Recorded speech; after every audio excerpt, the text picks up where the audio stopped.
Il y a quelques jours, en me baladant sur Instagram, j'ai trouvé la recette du sirop de forsythia. Alors, j'ignorais totalement que le forsythia était comestible. Je ne sais absolument pas quel goût il a et j'ai vu qu'on pouvait, qu'il était comestible et que la fleur était délicieuse. Ça tombe bien parce que c'est la saison, alors ni une ni deux, j'ai voulu essayer. Premièrement, j'ai étalé les fleurs sur un linge bien propre et je les ai bien étalées pendant 1 heure pour laisser le temps à tous les petits visiteurs et tous les petits pollinisateurs et autres insectes qui étaient à l'intérieur de pouvoir partir. Tout simplement, j'avais pas vraiment envie de les faire bouillir avec mon forsythia. Ensuite, j'ai enlevé les parties un peu abîmées. J'ai transvasé ensuite donc les fleurs dans un bocal pour mesurer à peu près la quantité de fleurs que j'avais et j'ai mis exactement la même quantité d'eau. Donc j'ai juste recouvert les fleurs d'eau. Je ne connais pas exactement la quantité de forsythia à prendre, donc dans le doute, ça pour les fleurs, ça marche toujours. Je transvase ensuite les fleurs et l'eau dans une casserole et je vais faire chauffer à feu doux. Je vais en fait faire chauffer le liquide jusqu'à peu près 70 degrés, 60-70. Pourquoi pas plus? Tout simplement parce que les fleurs sont un lien très très sensible et si je fais chauffer plus, si j'amène à ébullition, je risque de perdre la plupart des goûts et ça, ce serait vraiment dommage. Pendant que ça chauffe, ce que je vais faire, c'est que je vais mesurer le pH, c'est-à-dire le taux d'acidité de mon liquide. Donc pour ça, je prends du papier pH et il va falloir que mon liquide soit à un pH entre 2,5 et 3,5. Alors pourquoi entre 2,5 et 3,5? Tout simplement parce que c'est un taux d'acidité sur lequel les bactéries ont du mal à se développer. Donc là, je suis à 6, c'est pas terrible. Donc je rajoute de l'acidifiant. Ici, je vais utiliser du vinaigre de cidre. J'aurais vraiment préféré utiliser du jus de citron pour acidifier mon liquide, mais je n'avais pas de citron, donc dans le doute, j'ai pris du vinaigre de cidre. Ça donne généralement un bon goût. Je mélange bien pour bien homogénéiser le vinaigre avec le reste du mélange. Et je remesure pour voir si cette fois-ci c'est bon. Alors sur la vidéo ça rend assez mal, d'autant plus que j'ai utilisé un filtre. Mais là globalement j'étais entre 2 et 3, un peu plus près de 3.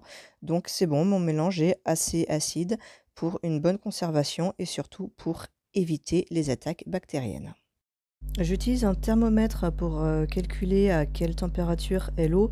Cela dit, on peut aussi le voir à l'œil. C'est quand ça commence à fumer mais que ça ne fume pas trop, c'est parfait pour les fleurs. C'est à ce moment-là qu'il faut arrêter.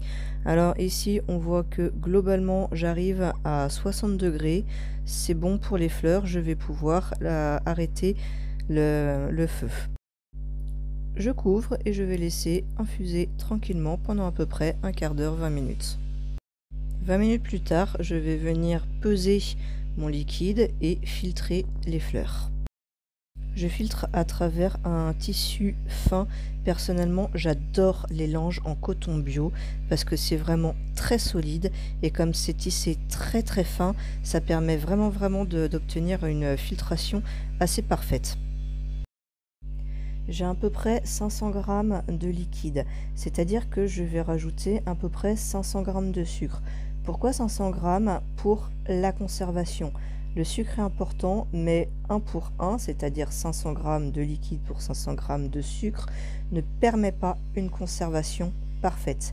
Si j'avais voulu conserver une grosse quantité de sirop que je ne mets pas au frigo, j'aurais mis 750 g, c'est-à-dire 1,7-1,8 de sucre pour 1 de liquide. Et ainsi, j'aurais eu un taux de sucre suffisant pour assurer une conservation parfaite. Je mélange pour dissoudre complètement le sucre. Et je vais remettre mon liquide à chauffer jusqu'à une température cette fois d'à peu près 80 degrés. Alors malheureusement on ne peut pas aller aux 100 degrés qui serait nécessaire pour une bonne pour une bonne conservation, mais si j'arrive à 80 degrés, avec le sucre qui va empêcher les substances volatiles, donc tous les goûts de la fleur, de s'évaporer, et une température d'à peu près 80 degrés qui est suffisante pour éliminer la plupart des bactéries, je devrais quand même arriver à un entre-deux hygiénique qui est plutôt pas mal. Une fois mes 80 degrés atteints, je transvase immédiatement en bouteille. Et enfin le meilleur, je goûte. C'est très sympa, c'est floral. Alors, un petit côté vinaigre de cidre, j'aurais beaucoup bien plus préféré au citron, mais ça rend bien. De toute manière, là, il vient tout juste d'être fait, donc il va falloir attendre au moins une nuit, disons 12 heures à peu près, pour que les goûts se mélangent bien et ressortent bien. Mais déjà, c'est vraiment très très sympa. À la vôtre.